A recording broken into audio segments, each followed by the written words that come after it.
pantai itu rusak atas perbuatan Ahok. Wow. Habis mau saya bilang perbuatan siapa? Oh iya. Perbuatan F. Iya. Ini perbuatan Ahok, Basuki Cahayapurnama yang namanya telah diganti kalau nggak salah Nurul Komar oleh pendukungnya. Basuki Nurul Komar, pendukungnya yang ganti. Oke. 22 Juni 1527 adalah hari pembantaian kami orang-orang Betawi yang dilakukan oleh orang-orang Ahem. Darah kami tidak dibuktikan. Kami bukan campuran Cina. Enggak, gitu ya. Iya. Tentu ada. Yang pertama adalah saya kira basis pariwisata yang paling penting. Di samping itu rumah murah segala macam. Kenapa Be? Basis pariwisata Be? Karena itu menyerap tenaga kerja terbanyak. Sekarang titik yang diminati oleh turis itu adalah pantai. Pantai? Pantai. Ya. Pantai itu rusak atas perbuatan Ahok. Wow. Habis mau saya bilang perbuatan siapa? Oh iya. Perbuatan F. Iya. Ini perbuatan Ahok, Basuki Cahayapurnama yang namanya telah diganti kalau nggak salah Nurul Komar oleh pendukungnya. Basuki Nurul Komar, pendukungnya yang ganti. Oke. Jadi ini, Pak, itu harus direhab. Reklamasi pasti batal.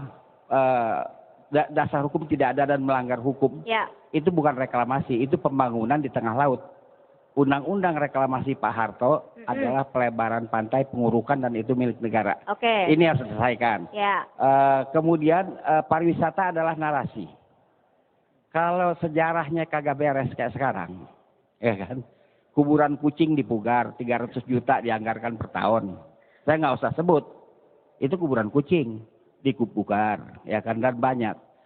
Seorang berasal dari Handi, Selon Tengah, diagungkan sebagai pahlawan, dijadikan nama masjid balai kota. Jadi sangat menakutkan melihat sejarah Jakarta yang dibuat oleh Pemda DKI dan sejarawan amatiran. Ya. Jadi kalau memajukan pariwisata, maka pariwisata adalah narasi. Narasi itu adalah dasarnya sejarah. Harus ada program restrukturasi sejarah Indonesia. Restrukturasi sejarah Jakarta dulu. Sebenarnya Indonesia juga harus diberesin ya. Sriwijaya itu kan kerajaan fiktif dibilang ada. Saya bisa berdebat soal ini. Jadi kita tidak ke sana. Kita bicara Jakarta dulu. Ya. Ini kagak beres. Ya. HUT Jakarta 22 Juni 1527 adalah hari pembantaian kami orang-orang Betawi yang dilakukan oleh orang-orang Ahem. Orang Ahem yang namanya Fatahillah itu adalah Jewish barbar yang datang dari sebelah barat Algier, pesisir utara berhadapan dengan Mediterranean. Ya. Saya bisa buktikan semua. Okay. Jadi saya minta jangan berbahasa-bahasa lagi terhadap kami orang Betawi. Karena mohon maaf tidak colorful kampanye Anies dan Sandi soal orang-orang Betawi. Tidak colorful. Ada disebut tapi tidak colorful. Tidak colorful. Tidak colorful. Oke, itu mungkin bisa digarisbawahi sebenarnya. Kami di sini adalah 27,7%. Kami juara kedua setelah Jawa. Ya. Kami bukan orang ketengan, kami orang asli. Baik kita bicara dari segi paleontologi maupun bioantropologi, saya bisa buktikan, dan itu penelitian UK, Malaysia, penelitian IPB, darah kami bisa dibuktikan. Kami bukan campuran Cina, nggak ada. Oke. Jadi karena itu harus dibereskan dulu tentang orang-orang sini. Karena native itu dilindungi oleh deklarasi PBB. Iya, ya. Jadi ini kami minta diperhatikan. Karena saya menunggu, mohon maaf ya. Ya. Ini bukan forum memuja-muja kan. Iya. Memuja-muja udah lewat. Adalah kami orang Betawi dalam kampanye tidak diperhatikan. Merasa sedangkan seperti kami itu ya, Bea? 100% pemilih Anies dan Sandi adalah orang-orang Betawi. Oke, Babe. Boleh kita kasih Bang Sandi untuk menjawab ya, Bebe ya. Ini merasa terpinggirkan. Bang Opik juga kayaknya merasa terpinggir sekali duduknya ya untuk malam hari ini. Bang Sandi, tidak colorful sebenarnya masa kampanye kemarin. Apakah memang bisa diperbaiki kalau memang nanti benar-benar terpilih dalam real count? Ya, nanti minta sama Babe Ridwan untuk bikin colorful dong. Babe nanti yang bikin colorful katanya. Gitu. Boleh kita kasih buat Babe ya? Gimana caranya Babe bikin colorful, Bang Sandi? Sekarang sistem daripada cara kita berinteraksi adalah menangkap kreasi-kreasi terbaik orang-orang seperti Pak Ridwan Saidi ini. yang memiliki segudang pengalaman. Tapi selama ini tidak merasa didengar oleh pemerintah. Saya dan Anies sepakat bahwa sistem pemerintahan ke depan adalah menyerap yang terbaik dari pemangku kepentingan seperti Pak Ridwan Saidi ini dan dituangkan dalam bentuk kebijakan. Karena kadang-kadang pemerintah itu sok tahu memang.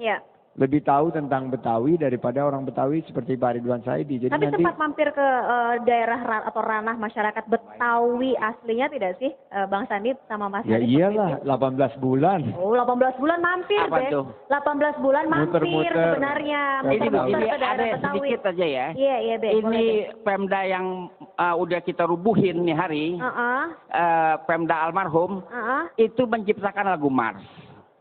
Lagu Mars itu tidak bisa dimainkan oleh piano karena tidak ada partiturnya. Setelah saya pelajari ternyata ini dangdut pantura. Pencipta lagu ini adalah para pejabat DKI dengan membobol APBD. Ini harus dibereskan. Ini sederhana sekali membereskannya. Ya kan, kemudian ikon Betawi dia bikin 8. Di Eskimo ikon cuma beruang es. Di Mesir cuma piramid, ini ada 8 biji termasuk rujak jadi ikon. Ikon itu mesti 1 biji. Ini kan di balik ini ada masalah biasa dafulus. Jadi ini dibereskan. Jadi batalkan pergub-pergub yang merugikan kami sebagai orang Betawi.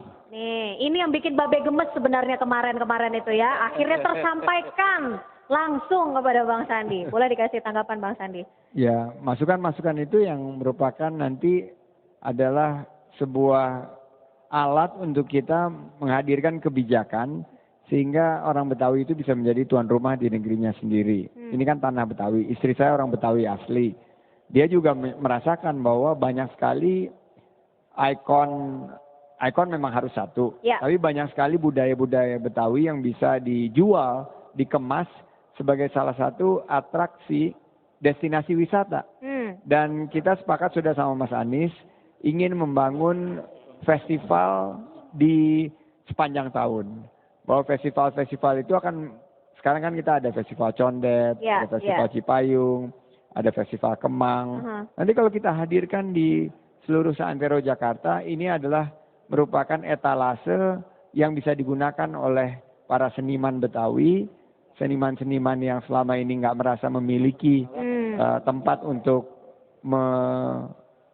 memajang hasil karyanya itu untuk kita kembangkan ke depan. Oke, kalau itu dari sisi kebudayaan dan juga kesenian. Kalau tadi pesannya Babe juga itu kaitannya pariwisata, salah satunya yang menarik adalah pantai. Mungkin tidak pantai di DKI Jakarta ini dikembalikan sehat gitu loh Bang Sandi. Sepakat, itu yang salah satu kenapa Anies Sandi menolak reklamasi.